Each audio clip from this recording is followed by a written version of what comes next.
Kalau ada orang yang berjihad di jalan Allah, berperang, mati syahid. Bayangin, kita tahu pahala orang yang mati syahid diampuni dengan awal tetesan darah dia. Kemudian orang ini dihidupkan kembali, lalu dia berjuang kembali, tewas lagi di jalan Allah, kemudian dihidupkan kembali, berjuang kembali, dan tewas di jalan Allah. Wa alaihi dain, dan dia punya utang, nggak diampuni dosa. A'udzu billahi minasy syaithanir rajim. Innal hamdalillah nahmaduhu wa nasta'inuhu wa nastaghfiruh wa na'udzu billahi min shururi anfusina wa sayyiati a'malina. Man yahdihillahu فلا مضل له ومن يضلله فلا هادي له وأشهد أن لا إله إلا الله وحده لا شريك له له الملك وله الحمد وهو على كل شيء قدير وأشهد أن محمدا عبده ورسوله وحبيبه وخليله صلوات ربي وسلامه وبركاته عليه وعلى آله وأصحابه ومن تبعهم بإحسان إلى يوم الدين. أما بعد، فيا عباد الله، أوصيكم ونفسي بتقوى الله فقد فاز المتقون. قال الله تبارك وتعالى في القرآن العظيم: يا أيها الذين آمنوا اتقوا الله حق تقاته ولا تموتن إلا وأنتم مسلمون. Wahai orang-orang yang beriman,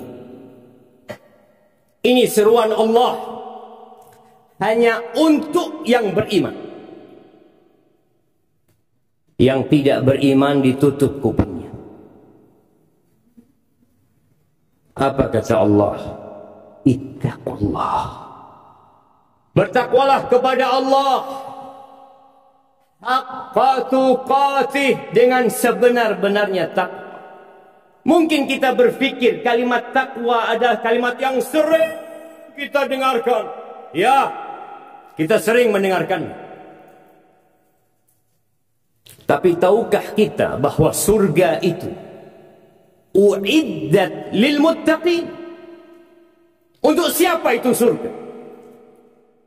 Disediakan untuk orang-orang yang bertakwa. Maka kita perlu sering-sering mengevaluasi diri kita. Apakah kita sudah bertakwa atau kita hanya pura-pura bertakwa selama ini? Wala tamutunna illa wa antum muslimun. Kalian jangan mati kecuali dalam kondisi Islam. Ahibati fillah,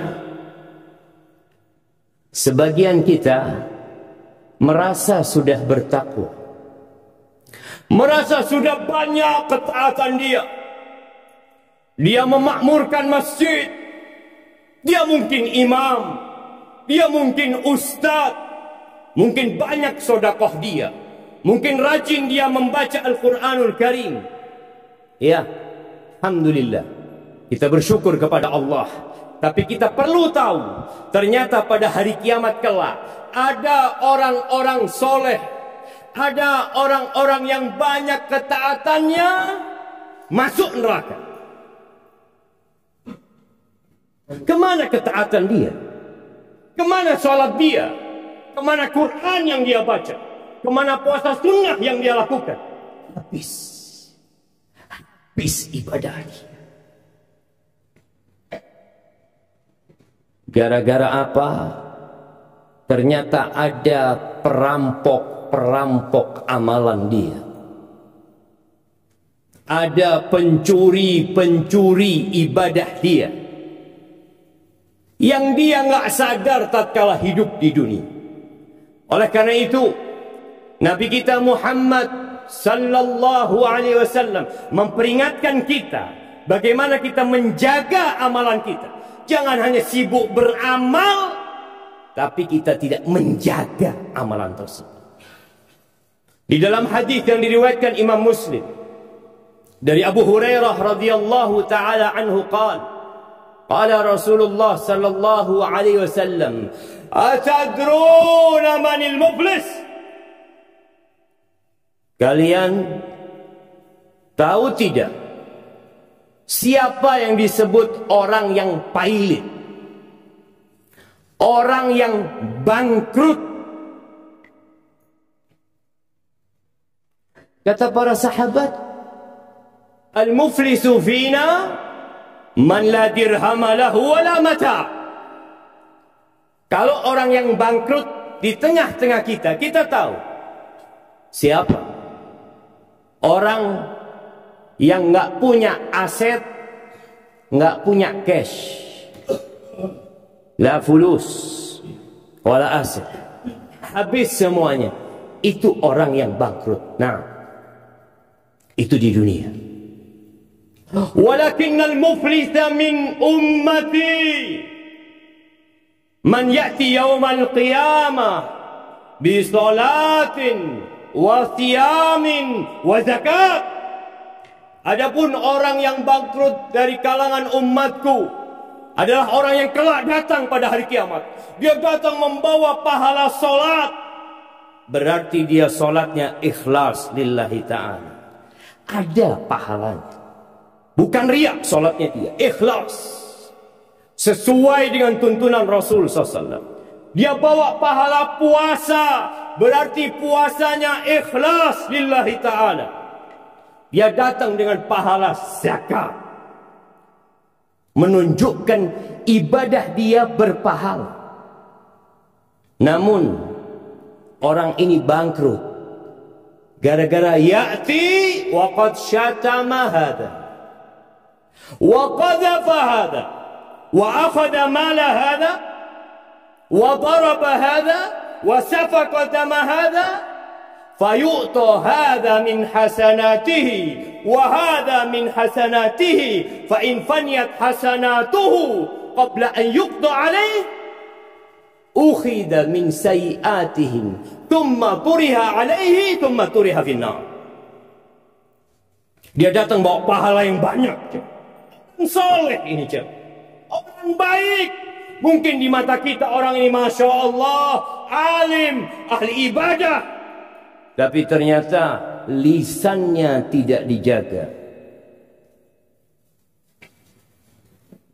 Suka memaki orang, menggunjingi orang, menjelek-jelekan orang, dan juga menuduh orang dengan berzina, menfitnah orang. Wa akhadha mala hada, dia ngambil uangnya fulan, baik itu dengan mencuri atau dengan berhutang yang tidak membayar. Oh, dia juga pernah mungkin mengucurkan darahnya orang, memukul orang. Semuanya orang-orang yang pernah dia zalimi akan datang kepada Allah pada hari kiamat. Dia menuntut kepada fulan, ini fulan ya Allah. Dia punya banyak pahala. Maka Allah ambil pahala salatnya diberikan kepada fulan, diberikan kepada fulan. Habis pahala salatnya. Pahala puasanya diberikan kepada fulan. Ternyata banyak orang-orang yang dia sakiti selama ini. Habis pahala puasanya, pahala sodakohnya. Sampai kalau pahala dia semuanya habis, dan ternyata masih ada orang-orang yang pernah dia zalimi di dunia, maka dosa orang-orang itu dilemparkan kepada orang yang alim ini, orang yang soleh ini. Habis pahalanya, dosanya bertambah. Kemana tempat dia? Wa amma man thaqulat mawazinuhu fahuwa fi 'ishatir radiyah wa amma man khaffat mawazinuhu fa ummuhu hawiyah wa ma adraka ma hiya narun hamiyah. Selesai neraka tempat dia. Maka ahibati fillah, kita perlu duduk merenungkan orang-orang yang pernah kita zalimi. Dan ternyata yang paling banyak memasukkan ke neraka lisan. Mungkin kita mengatakan, alhamdulillah, ana nggak pernah ngambil uangnya orang, ana tidak pernah memukul orang, ana tidak pernah menipu orang. Lisanmu, tulisanmu, pernah engkau ngomongin orang? Pernah engkau menjelek-jelekan orang? Mungkin orang itu tidak tahu, mungkin dia tidak sadar. Lakin Allah tabaraka wa ta'ala Allamul ghuyub, Allah tahu dengan semuanya. Maka kita persiapkan, akan ada persidangan yang orang-orang itu akan menuntut kita. Tatkala orang-orang bergerak di padang mahsyar, mereka hendak menuju ke surga, apa kata Allah? Waqifuhum, berhentikan mereka, berhentikan mereka. Innahum mas'ulun, mereka harus bertanggung jawab dulu. Ahibati fillah, kalau kita tidak pandai menjaga lisan kita, maka sayang kita sholat Jumat hari ini. Kita tidak sholat sebelum tahiyatul masjid masuk. Mungkin ba'da Jumat kita sholat, ternyata sholat kita berikan kepada orang lain. Mana akal kita?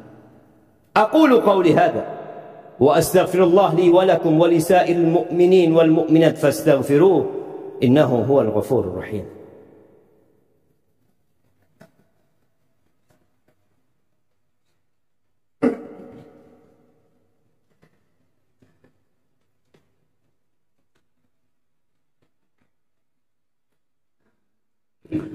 Alhamdulillah wa kafa, wassalatu wassalam ala nabi al-mustafa wa ala alihi wa ashabihi wa man iqtafa, amma ba'd. Ahibati billah, ada satu perkara bab muamalat kita sama manusia yang kita lihat di negeri kita menjadi sebuah tradisi dan budaya yang dianggap biasa. Apa? Hutang. Berapa banyak orang yang membayar hutang tapi tidak membayar? Berapa banyak orang yang juga berhutang secara online karena dia berpikir dia dapat uang, dia dapat menggunakannya, walaupun di situ ada lintah darat, ada riba, dia tetap melakukannya. Ahibati fillah, nasihat anak buat diri anak dan antum semua yang hadir di tempat ini, jangan mati meninggalkan utang. Rasulullah sallallahu alaihi wasallam pernah duduk bersama para sahabat, lalu beliau meletakkan tangan di keningnya mengatakan, "Madza anzalallahu minat tasydid? Madza anzalallahu minat tasydid?" Apa nih hukuman yang berat yang Allah turunkan? Apa? Para sahabat nggak ada yang berani bertanya. Keesokan harinya ada yang bertanya kepada Nabi SAW, "Ya Rasulullah, apa hukuman berat yang Allah turunkan?" Kata beliau SAW, "Lau anna ar-rajula qatala fi sabilillah, thumma qutil, thumma uhyiya, thumma qatala fi sabilillah, thumma qutila, thumma uhyiya, thumma qatala fi sabilillah,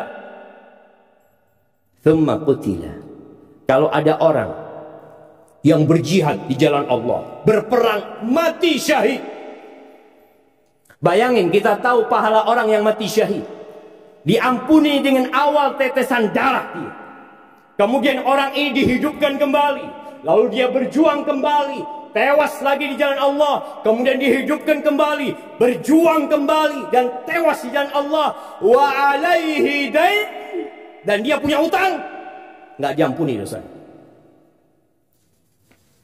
Orang yang mati syahid 3 kali mati syahid, punya utang, nggak diampuni dosa. Sedangkan kita menganggap utang itu hal yang remeh. Rasulullah sallallahu alaihi wasallam di dalam doanya Beliau sering mengatakan, Allahumma inni a'udzubika minal ma'thami wal maghram. Ya Allah, aku berlindung kepadamu dari dosa dan hutang. Beliau berlindung dari hutang. Sedangkan kita bermudah-mudahan berhutang. Rumah berhutang, motor berhutang, handphone berhutang, semuanya berhutang. Ahibati fillah, man akhadha amwalan nas yuridu ada'aha. Barang siapa yang mengambil uangnya orang, berhutang sama orang dengan niat dia mau membayarnya, adallah anhu, Allah akan melunasi utang dia. Tapi ada orang yang mengambil uangnya orang, berhutang sama orang, dalam hatinya nggak kepingin dia bayar. Apa yang akan terjadi dengan orang ini? Atlafahullah, Allah akan hancurkan orang ini bersama harta. Maka apabila memang harus berhutang, berhutanglah untuk kebutuhan primer kita, kebutuhan pokok kita, dan niatkan untuk membayar dengan harapan Allah yang melunasi hutang-hutang kita. Yang terakhir, ahibati fillah, kita masih banyak melihat jamaah hadir setelah khutbah kedua, hadir setelah khatib naik mimbar. Kenapa coba? Apakah begitu sibuknya diri kita sampai panggilan Allah Azza wa Jalla, hayya 'alas salat, hayya 'alas salat, tidak kita gubris? Kita lebih mementingkan pekerjaan kita sejumat sekali saja. Kenapa kita? Itulah manusia. Kata Allah, bal tu'thirun al-hayatad dunya. Kalian lebih mementingkan kehidupan dunia. Mau dibawa mana ke dunia kita? Wal akhiratu khairu wa abqa. Ahibati fillah, ada satu surat dalam Al-Quran yang mungkin luput dari bacaan kita. Surat itu namanya surat Al-Jumu'ah, surat tentang Jumat. Baca surat itu supaya kita tahu dengan aturan kita sebagai hamba Allah ketika hadir Jumatan. Ahibati fillah, hari ini harinya bersalawat kepada Nabi alaihi salatu wassalam. Perbanyak salawat kepada Nabi. Innallaha wa malaikatahu yusalluna 'alan nabi ya ayyuhalladzina amanu sallu 'alaihi wa sallimu taslima. Allahumma salli wa sallim wa zid wa barik wa an'im 'ala sayyidina wa maulana Muhammadin wa 'ala alihi wa ashabihi ajma'in. Allahumma ighfir lil mu'minina wal mu'minat wal muslimina wal muslimat al ahya' minhum wal amwat إنك سميع قريب مجيب الدعوات. اللهم منزل الكتاب مجري السحاب هازم الأحزاب اهزم أعداءك أعداء الدين يا رب العالمين.